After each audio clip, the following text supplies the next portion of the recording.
Muy estimados televidentes, hace apenas 3 semanas que tuvo lugar la grandísima, la enorme fiesta de la canonización de 2 papas, de Juan XXIII y de Juan Pablo II.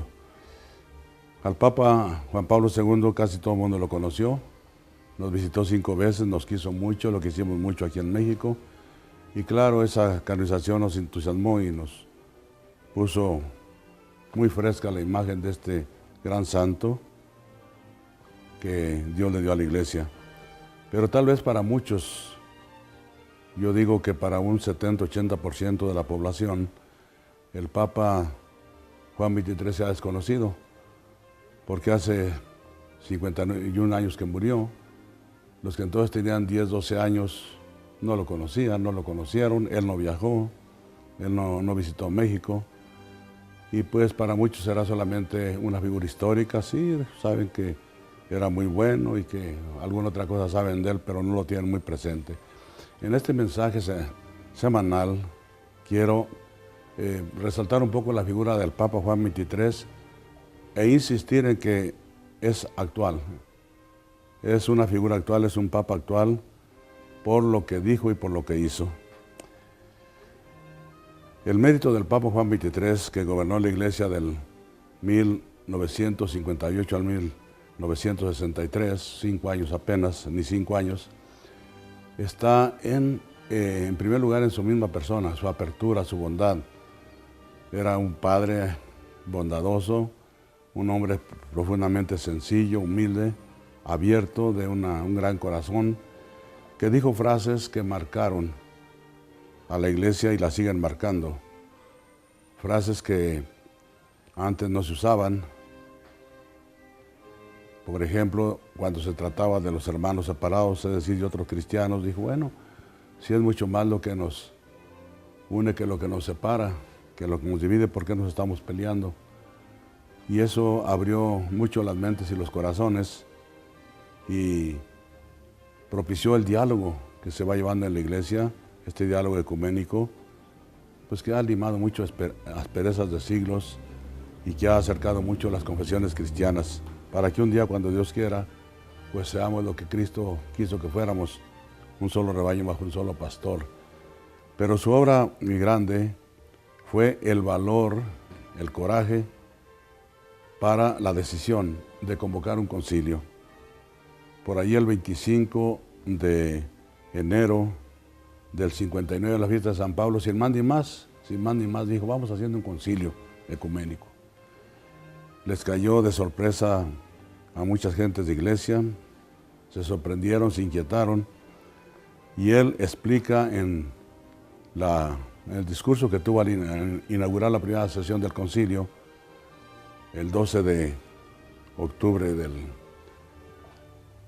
1962, explica que fue una moción de lo alto, que fue una luz, algo que Dios le inspiró en el corazón que hiciera, y que por eso se animó a convocar un concilio. Bueno, se convocó el Concilio Vaticano II, que ha marcado ya por 50 años la vida de la iglesia y la sigue marcando y la va a marcar todavía por no sé cuánto para adelante, porque en estos 50 años la renovación de la iglesia, los documentos que han resultado, que son muchos, todos tienen como base, como orientación fundamental el Concilio Vaticano II, que es una orientación de bondad, de apertura.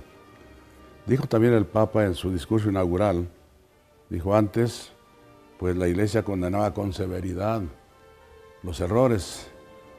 Dice, ahora hay que tratarlos con la medicina de la misericordia, con la medicina de la misericordia. Son palabras textuales del Papa Juan XXIII, del Papa bueno, que tenía además una grande dosis de humor.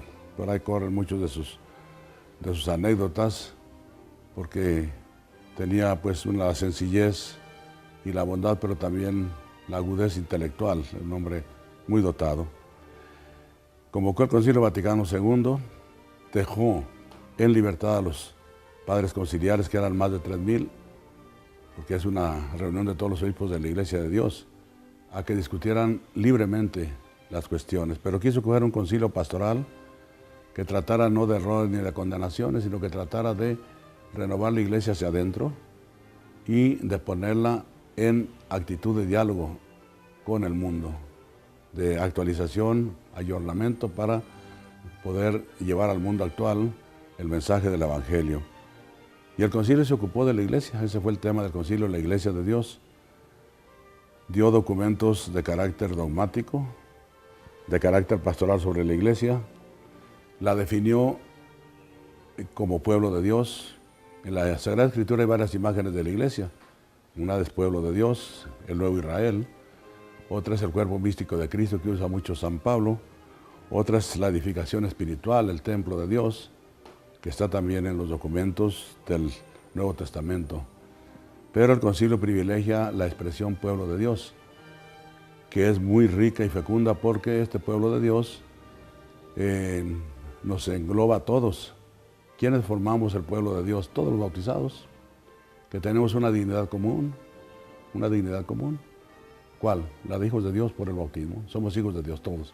Y un destino común, una vocación común que es la gloria. Y un trabajo que hacer todos. ¿Dónde está la diferencia? La diferencia está en el quehacer de cada quien, el trabajo que cada quien tiene que hacer. Y el concilio lo explica en sus 16 documentos que lo conforman y que le tocó aprobar a Pablo VI, que le dio continuidad al concilio. Pero en esos documentos del concilio, además de hablar de la iglesia en su conjunto, se habla de las distintas secciones o estamentos del pueblo de Dios.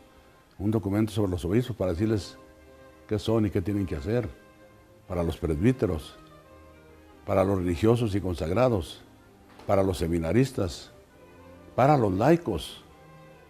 Un documento para los laicos que abrió caminos insospechados en la pastoral de los laicos.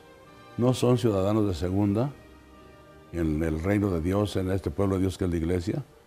Son de igual dignidad que los obispos, que los religiosos, que los clérigos, son de igual dignidad por el bautismo, hijos de Dios. La diferencia está en las tareas.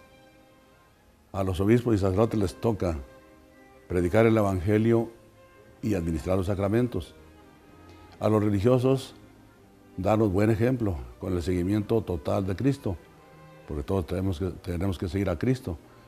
Y a los laicos les toca santificar el mundo, llevar el fermento del Evangelio, la luz del Evangelio a las realidades temporales, para humanizarlas, para transformarlas, para hacerlas reino de Dios. Llevar allí la bondad, la verdad, la esperanza del Evangelio, también a las realidades temporales, es la tarea de los laicos.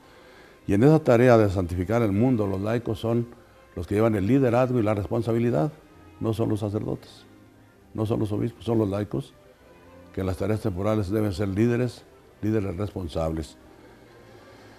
Hay un documento sobre ecumenismo, otro sobre el trato con otras confesiones religiosas, y en todos ellos hay novedad. Es la novedad de la apertura, de la comprensión, del amor para con todos los seres humanos, hijos de Dios. Ese espíritu del Vaticano II pues va cundiendo en la iglesia, la va conformando, y yo digo que la tarea del Concilio Vaticano II está por empezar. La doctrina que contiene es riquísima, no se ha todavía profundizado, desglosado todo, ni mucho menos se ha aplicado esa doctrina por las distintas clases de miembros que tiene este pueblo santo que es la Iglesia de Dios nuestro Señor. En la figura del Papa, para los que lo conocimos, yo tuve la suerte de conocerlo, convivir en Roma mientras era estudiante 2 años, pues la figura del Papa, con su bondad y con su sencillez, es un ejemplo para todo cristiano. Los papas posteriores han seguido ese camino también de sencillez, de apertura, de bondad, implantado por el Papa bueno Juan XXIII. Y la tarea de renovar la iglesia hacia adentro, de ponerla en diálogo con el mundo, está por hacerse. Hay muchísimo que hacer. Eso es lo que le da al Papa Juan XXIII la actualidad. Estamos celebrando los 50 años del Concilio Vaticano II, que se llevó a cabo en 4 sesiones, en el otoño del 62, del 63, del 64 y del 65. En 4 sesiones se llevó a cabo el Concilio Vaticano II, emanó esos documentos riquísimos sobre la Iglesia y otros tópicos que ya les he explicado. y dejó un espíritu y una tarea que debemos nosotros recoger. Invoquemos al Papa Juan Pablo que conocimos, que quisimos y que nos quiso, sí. Tomemos algo de su ejemplo, pero no olvidemos este gran pontífice que puso a la Iglesia en el camino de la renovación y del diálogo. Y que Dios los bendiga.